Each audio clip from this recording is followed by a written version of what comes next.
I'm not sure which part was replaced last time.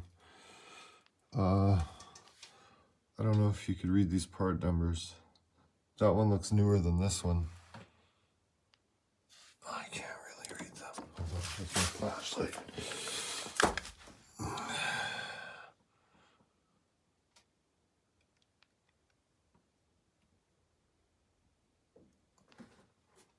Not really sure, man.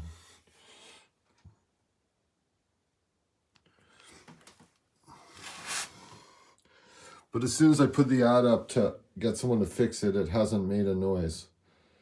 It hasn't kept running or anything. It's been pretty normal. Anyway, that's what I got. This is my furnace.